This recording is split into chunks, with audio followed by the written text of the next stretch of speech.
G'day everyone, welcome back. So, I know we had an engine for the boat, but this is what taking hold of an opportunity looks like. So, this is way bigger than I was intending on putting in the boat, but when someone contacts you and says, would you like a free 6-cylinder diesel with an outdrive, I mean, you don't say no to things like that. So, it looks pretty rough, but I'll take you for a closer look and a walk around, and we'll show you what it is we're working with. I don't know if it runs, we're going to find out today. If it runs, she's going in the boat. If it doesn't run, cross that bridge when we get to it. Alright, so what we have is a BMW 636. So 6-cylinder, 3.6 litre, advertised at 180 horsepower. Yeah, indirect injection, full mechanical diesel with outdrive. Now that's a BMW Mark II outdrive, so I found out, and apparently it's the bigger and better of that sort of stuff. Now this engine came about from a friend of a friend, as funny as that sounds, and basically that friend of a friend was contracted to salvage a boat that had broken its mooring and ran aground. This engine hasn't been underwater. It was pulled out of the boat because the rest of the boat had to get scrapped. This was basically hung onto, and by way of, you know, just knowing about what I do and what I muck around with, he got in contact and said, I've got this engine sitting here, if you want it, you can have it. And I did. So before we dig in too much, a couple of the reasons why I think it's a big engine. The scales on the forklift say it's about 450 kilos with the outdrive, which is, I believe, every bit of. The Perkins isn't really a lightweight either. So 4-cylinder, 90 horsepower. That thing, the scale on the forklift said it was about 350. So we got 100 kilos more, but we've also got an outdrive. So keep that into mind. So as far as weight goes in the boat, between the Perkins and the BMW, I really don't think we're at too much of a weight issue. Physically bigger, no two ways about it. It's about 350 mil bigger, or it's about a foot longer than the current Mercruiser that's in there, the 4-cylinder Mercruiser. But because of the configuration, and it doesn't have a carburetor hanging out on top, it's actually slightly lower. It doesn't look like it, but it is. So it'll allow me to put a slightly lower engine hatch in, but it is longer. So anyway, you got to pay a price somewhere, don't you? So some of the issues with it straight off the bat: when it was removed from the boat, it was just very, very roughly cut out and was picked out with a grabber on an excavator. That has damaged injectors. Oh, broken that injector. I don't think the rest are really harmed. The injector lines are, you know, stuffed. It smashed the lift pump and broke off the fuel filter hanger. Also the oil extraction plunger. Obviously copped a bit of a unhappiness as well. That's about the only damage from when it was removed.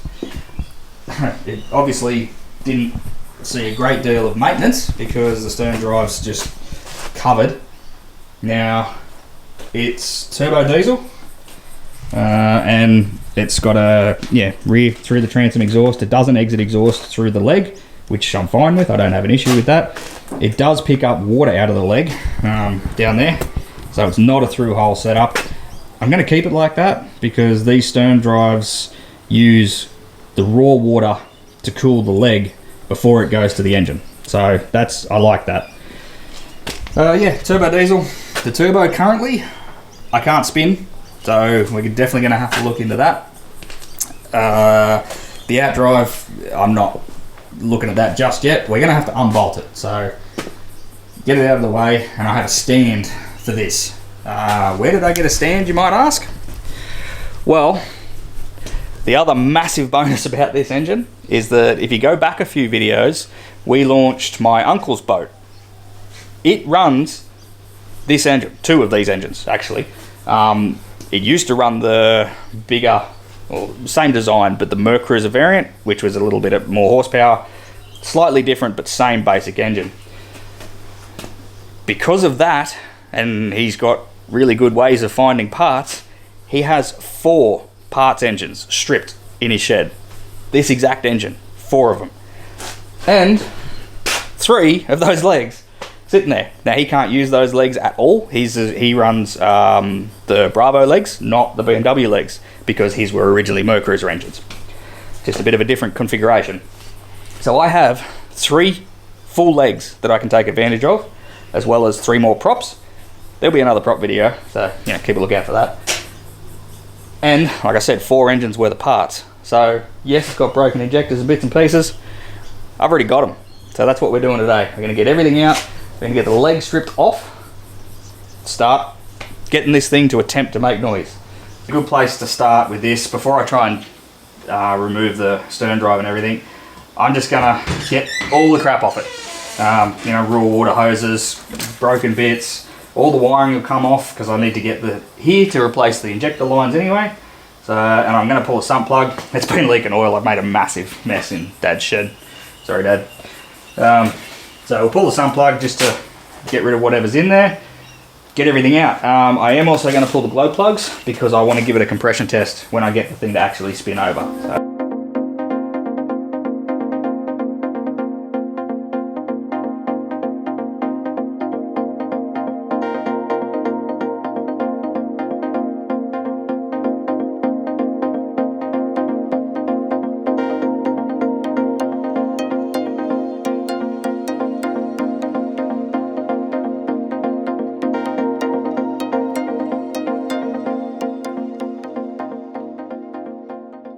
Oh, looking better already. So, I've never pulled one of these apart at all. But I'm thinking, so I was going to try, looking at the manual, there's what they call a gimbal pin just there. You pull that out and then the rear outdrive should come off. That doesn't really help me move the transom. I can chainsaw the transom, I don't care, I'm not worried about that. But what I'm thinking, if we work smarter, not harder, these bolts here, they seem to go around the perimeter and bolt to what I would call the bell housing. I've been told, or my uncle said, that what's in there is a drive shaft coming through into, there's almost like a sprung plate with a spline on it, onto the flywheel. So if we undo these bolts, hopefully this whole rear section will just slide away and then we're left with the engine. So I reckon we see what happens. I'm going to give that a whirl, pick it back up and try and crack those and see how we go.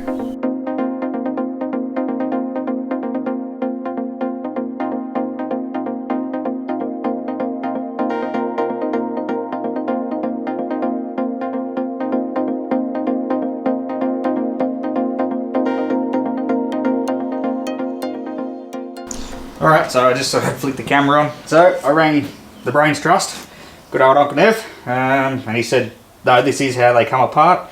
There'd just be a little bit, it's probably just rusted on the spline inside. So I'll put the time lapse back on and I'll be a bit gentle and see if I can just work it out.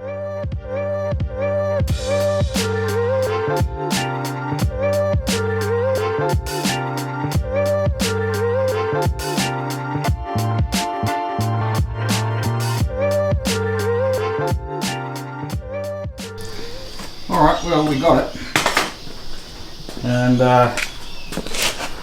yeah, that's not great, but to be honest, it is what it is. So this was the style apparently that drives through a big rubber bush. Well, that rubber bush I killed it and it should have slid out of the guts. Can't imagine why it didn't. So she's obviously seen a fair bit of water in here and probably in through the bottom, or just, general crappy environment. I don't think I didn't break the plate, I didn't crack it or anything, which is good. I am quite certain that Uncle Neville also has the different style, or he's got a couple different styles that they're like a sprung clutch center instead of the rubber, which I kind of think I'm going to like better. But anyway, let's get the outdrive and transom away somewhere. Get this bad boy sitting down, and then I think what I might do is I might grab the 3/4 drive socket set and I might put something on that crank snout. Let's see if it even turns over, because I haven't done that yet. So yeah. Alright, well, she's on the ground. Bit of mucking around. That stand doesn't fit. I'm going to have to cut and shut that. There's a fair bit of corrosion in the back, but we'll see. So I'm going to be fighting a bit of compression because all the glow plugs and everything are still in. But I really want to see if it just moves. Not, you know, I don't need to do revolution. I want to see if the crank just moves. So you keep an eye on the flywheel there. Oh, that's not a good start. Oh, that's not. Okay, back to the Perkins. Nah, just kidding. Let's see if it, she felt tight, eh? Like proper. Okay. Well, we might be scrapping this. I don't want to. Whoop. Okay, I might have to stabilise that a bit better to swing off it, but what I'm going to do, I'll show you. There's a lot of junk. There's a lot of junk in and around the flywheel. So I'm going to get these bolts off, and then I'll see if I can get in there and rattle the flywheel bolts off and get that out of there, and hopefully that'll help, because that could definitely be locking it up. So we'll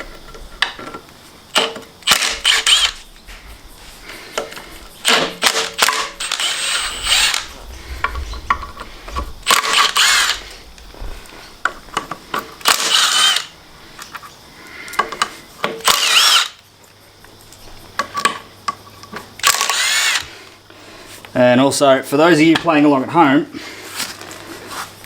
that were yelling at me and telling me that, oh, that's not ideal. Okay. There's an inspection port on the back of this plate that I took off, which allows you to get to these, what, 6 bolts. This whole unit could have come off with the spline, but it didn't. And I did it that way, and to be honest, it really didn't take that much force, so. Alright, take 2. Couldn't really get that off easily, so we can have a go at cracking these flywheel bolts. I don't know why the flywheel would come off any easier, but we're going to give it a go. God, I love Milwaukee. I just do. They still look in, apart from the heads, they look in really good condition. Don't know if they're single use, they're probably not. Anyway.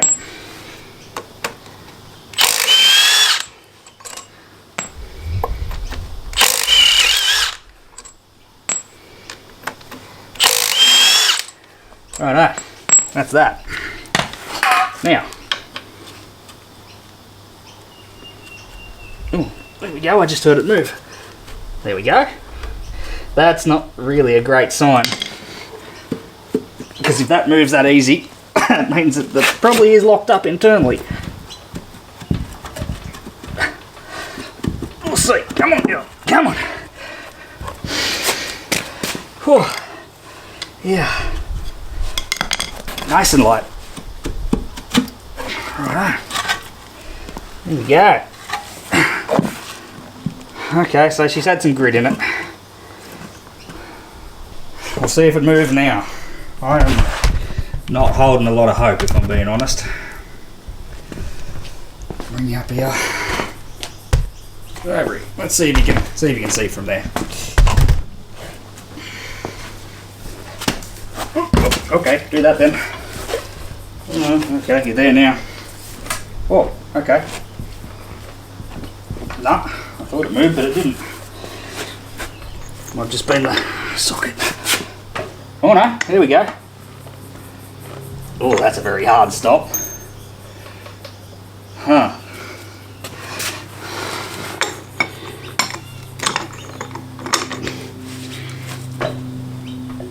Oh, there's something mechanically wrong in there. Yeah. So I don't know. I'll see if you can see it. Hang on, let me set the camera up a bit better. Oh, you can see it.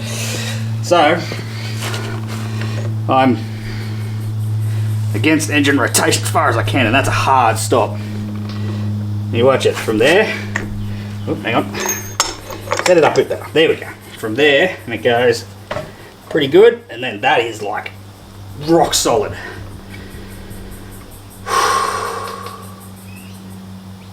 Alright, let's get these glow plugs out, make sure nothing's hydraulicked.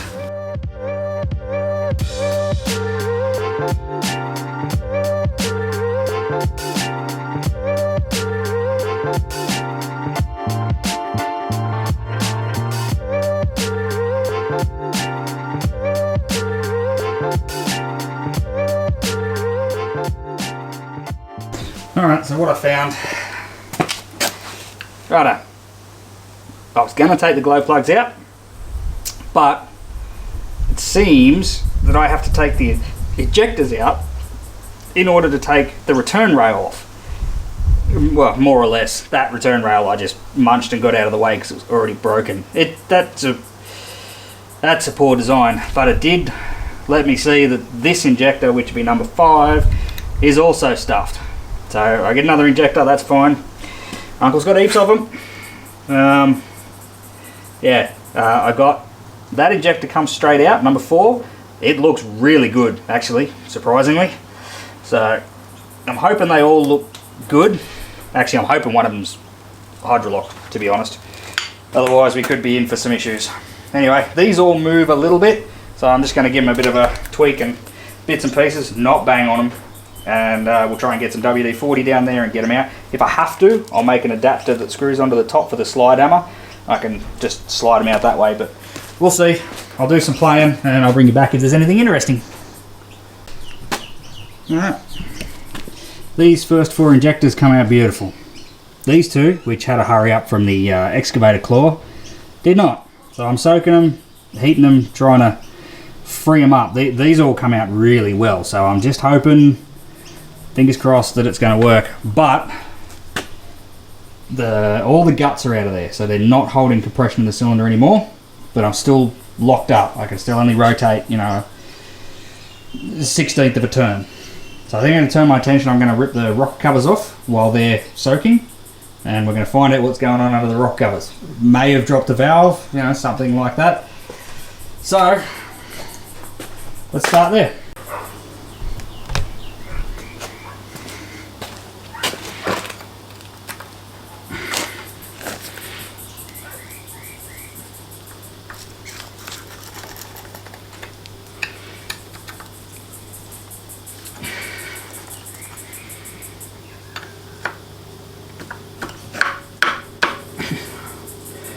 But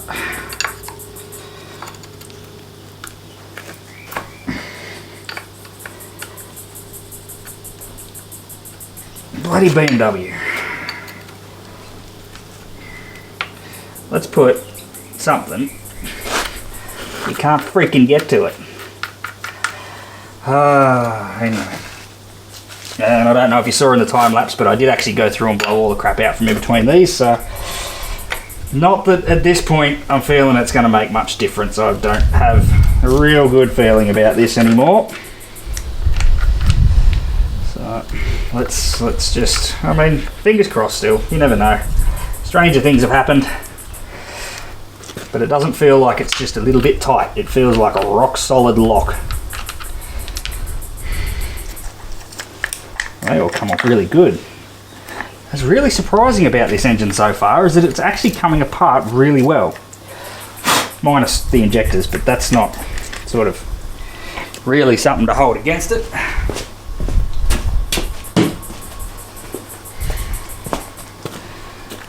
Are you going to just undo for me or what? Golly. Alright. Excuse the brutality.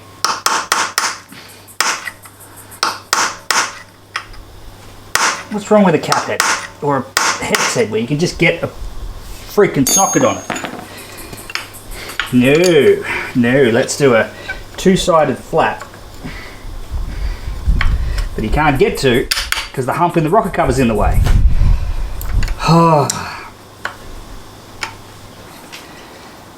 Okay, I am not seeing anything bad. That's not good at all. Let's have a bit of a look here. Need to organise my table. It's getting shocking. Yeah, shush you.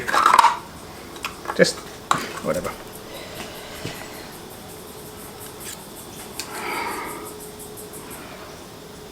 Down. Okay, let's. Oh.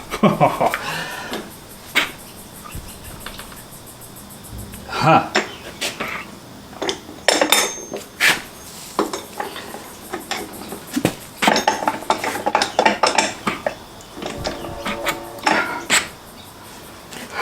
Can only hear that one make a noise, which I suppose sort of makes a bit of sense, but yeah, because it's definitely compression. Yeah, compression. That one. So is that one.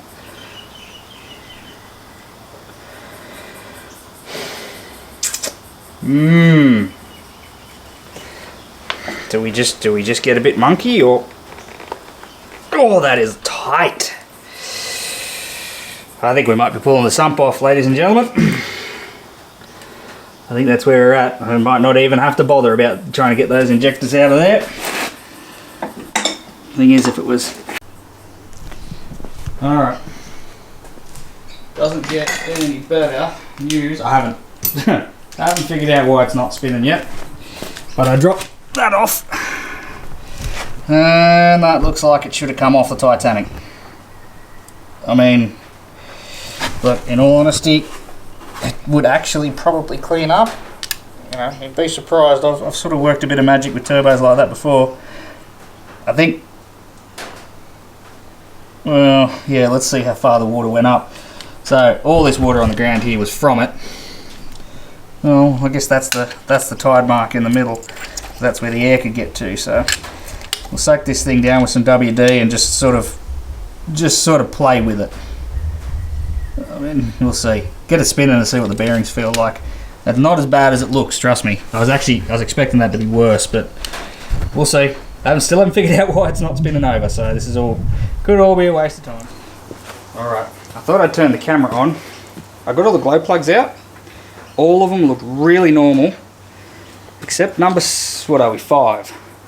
And number 5 is on top dead center, as should be number 3.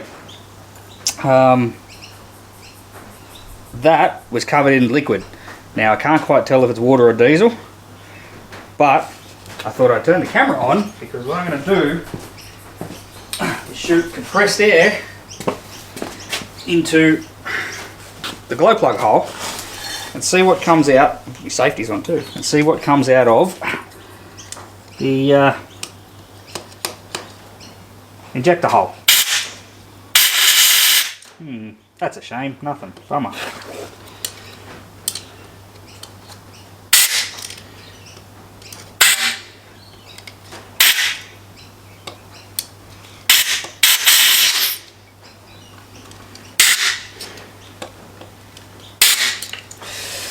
Yeah, okay. Well, I was hoping that'd just shoot water out of there, but it didn't. This is getting me. This is getting me. Alright, well, it's on its side, and I'm pretty glad you didn't see how it got there. Nothing's broken, it's on its side. But I think it's a perfect opportunity for me to get to this sump, because we need to dig deeper, people. I haven't found it, and I'm going to find it. I don't care if the engine's junk, I'm still going to find it. Most of them are out. I've got one here, which, of course, you can't get a socket on. You're a very good spanner, to be honest. Oh, come on, don't bust it on the last one. Yes, it's loose. Oh, well, cracked. Again, I am really astounded. All these bolts have come out. I haven't broken a single bolt. So, I don't know, everything's telling me that it's not a bad engine, except the fact that it's a bad engine and it won't rotate. So, I don't know. Let's see what we got. Oh, no, missed one.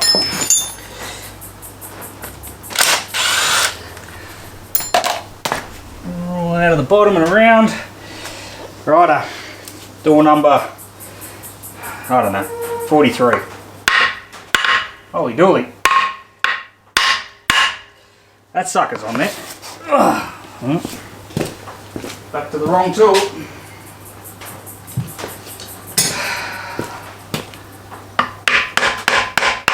Holy snapper. The gasket? It's got a gasket. She's just on there. Is there any points to... Sometimes I'll give you points to leave her.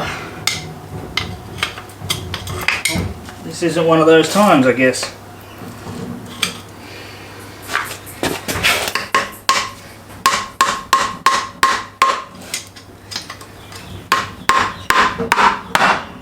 There we go. Ready? What do we got? What do we got? A sludgy. Nah, not even that sludgy if I'm being honest. A sort of sludgy.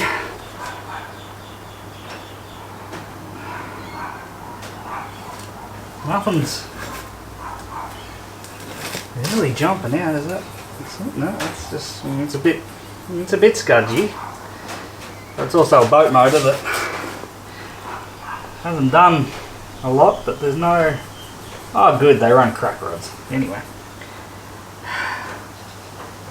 Alright.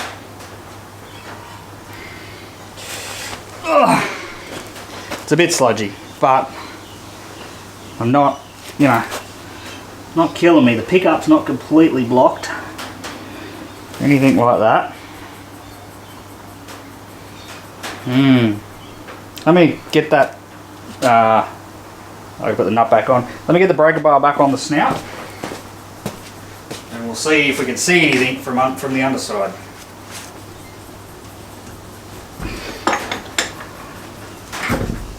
Okay.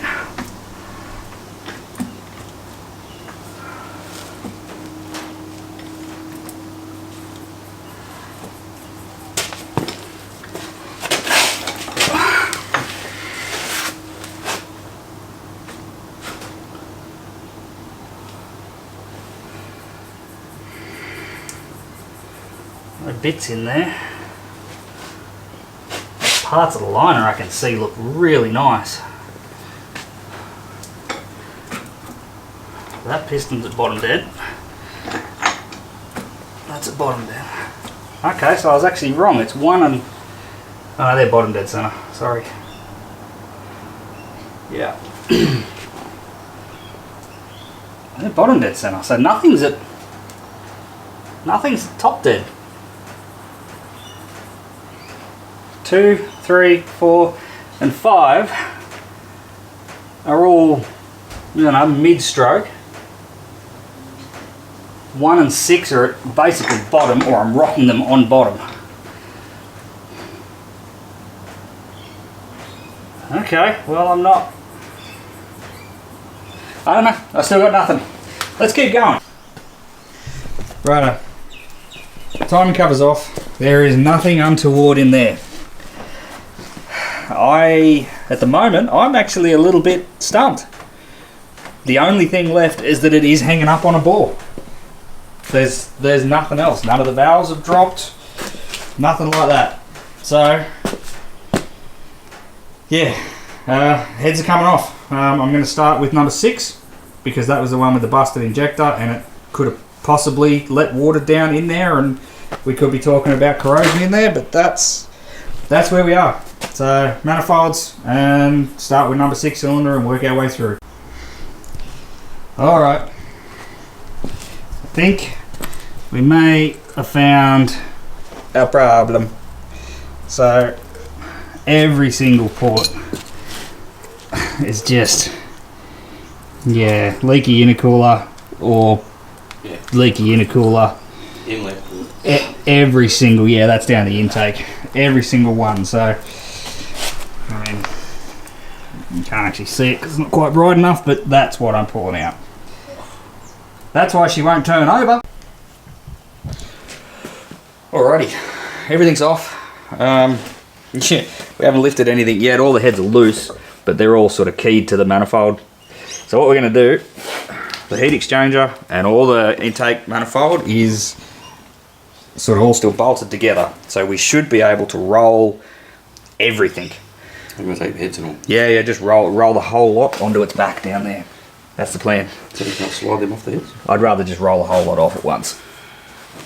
You'll be seeing the cylinders at the first time, same time we do. You ready? Oh, that doesn't look good. All the way over. All the way, baby. Yeah, you've got it. Oh, okay. Ooh, yeah. Okay. Well, She's a runner. can't imagine why that didn't run. Oh, that one's not ideal. Let me get you in close on number 6. Well, and number 2. That's probably not supposed to be like that. There's chunks of the bore. There's seashells in there. A lot of sand, a lot of grit. I just don't think it was going to fire up straight away, you know? That one, yeah, whatever. Bit of crap in the bore. Let's see how bad this one is. Oh. Look at the pinning on you. Yeah, I know. And 4's got it too. I mean, they've been running, when it was running, relatively well. That one, I reckon, would be okay if we can get it to move. That one doesn't feel terrible. That one... I mean, I've ran a hone on things before and, you know, you'd be surprised, but I just don't know if that's what's going to happen. So give me a few minutes, we're going to clean these up and make a decision then. Alright, so we gave them a little bit of a wipe out and a clean up. Doesn't look like it. I soaked them down with WD, but I leant on the bar and all the pistons move. Wait for it, don't get too excited. All the pistons move, except that one. So what that's done there is just pop the whole liner and everything up. So yeah, that's our bad boy, number 6, obviously. So all the rest move, and I'm actually looking at the bore on number 2, sorry, and it's okay. I'm not worried about that, to be honest. It'll probably be okay. And that one's alright. So what we're going to do is lift it up, pop the rod bolts out, and try and get that whole thing up. Try and get the whole liner and everything out. So, yeah. Warm it up. Yeah.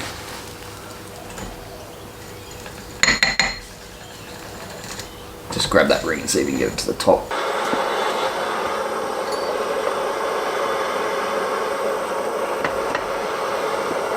Double check those press plates are all the way in. It's over. I'm not touching now. It's a warm thing, mate. Yeah. Plenty of smoke coming up the inside. Is it? Up in there. I've got a fair bit around the bottom too. Oh, here comes a bit of weight. Ready? Yeah, ready. Something's... Yeah, broke.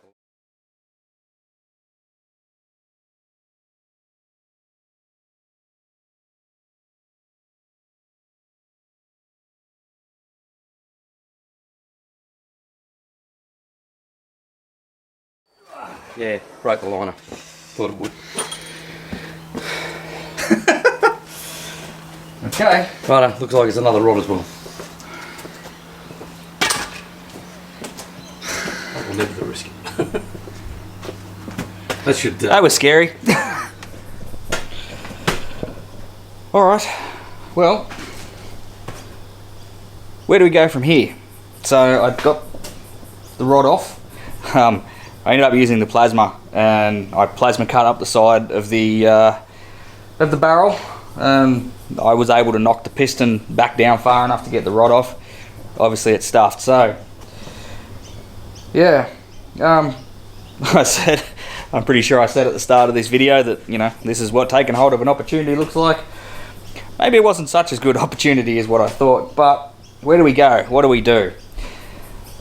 The options, as far as I can see, is I need to go and check out the parts available, both, you know, from my uncle, see what he's happy to let go of. Like I said, he's got 2 engines in his boat running, so, you know, he obviously wants parts for his own vessel, absolutely. If we've got some parts I can put together, okay.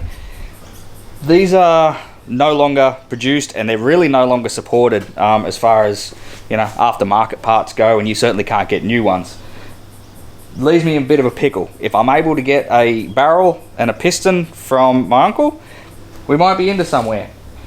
If there's no good ones at his place, you know, none of the engines he's got spare are running units. I don't know what's wrong with them, but none of them are running, so we might end up with the same thing.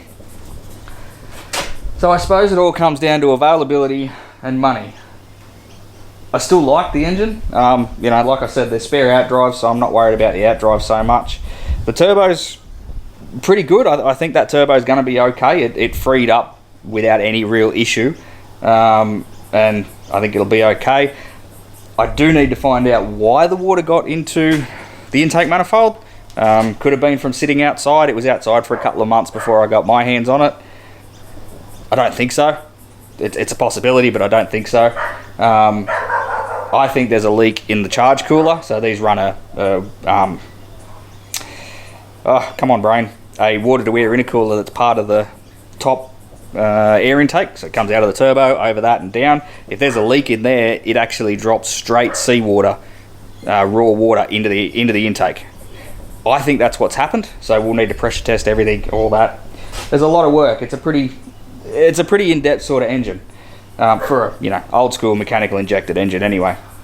So the options are parts, rebuild this one, get it running, see how we go.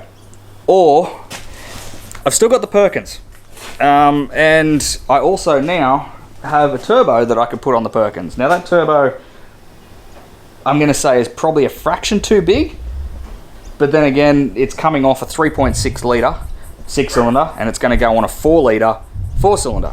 So it'd run. I'm not too stressed about it. I don't know the specifics of it, but they're not a big turbo. So yeah, I suppose that's where we are. This will be the end of it for this one. I'll call it part 1, because if I can get some parts, hell, I'll build it and get it running. Why not? Especially if it's cost effective. So this will be the end of part 1. I've made a substantial mess in Dad's workshop now, and I'm gonna have to spend some time and clean that up. But anyway, all right, I hope this video hasn't dragged on too long, but I'll say a massive thank you to anybody who's watched, subscribed, and also a very big thank you to anybody who's donated. Yeah, I've received a few now, so thank you very much to anybody who has. Any money that gets donated will be going straight back into the boat build, or, you know, other builds on the channel as well, but primarily the boat build. So thank you very much for that, and I'll do some cleaning up, and we'll catch you on the next one.